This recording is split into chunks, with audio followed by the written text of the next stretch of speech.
Pemerintah Kota Makassar mengusung tema Bersatu untuk Semua dalam memperingati HUT RI ke-79 yang berlangsung di Anjungan City of Makassar 17 Agustus tahun 2024. Bertindak sebagai inspektur upacara, Wali Kota Makassar Muhammad Ramdan Pomanto dalam sambutannya menyampaikan bahwa tema ini bermakna sebagai momen untuk bersatu di tengah banyaknya perbedaan. Dalam memvisualisasikan tema tersebut, pemerintah kota telah menyiapkan 2 kapal pinisi Adama dan Tungguma yang menjadi kebanggaan Kota Makassar untuk membentangkan 79 bendera merah putih yang masing-masing berukuran 100 meter.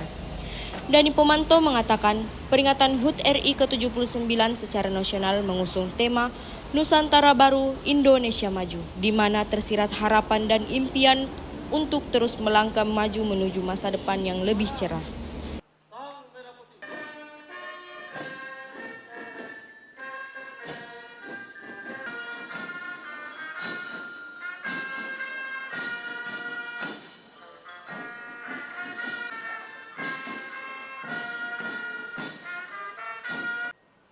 Nah, jadi tentunya Makassar ini kan terkenal dengan peradaban baharinya.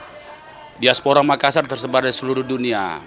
Nah, sehingga dengan tema bahari itu yang kemudian kita fokuskan dalam sebuah tagline Bersatu untuk Semua, itu tidak lain adalah semangat masa lalu yang kita eksplorasi kembali lewat pinisi dengan 2 plaza Bugis dan Makassar. Kita bentangkan 79 bendera yang melambangkan bahwa semangat kemerdekaan mengeksplorasi semangat masa lalu yang kita satukan menuju masa depan yang kita cita-citakan Indonesia Emas 2045.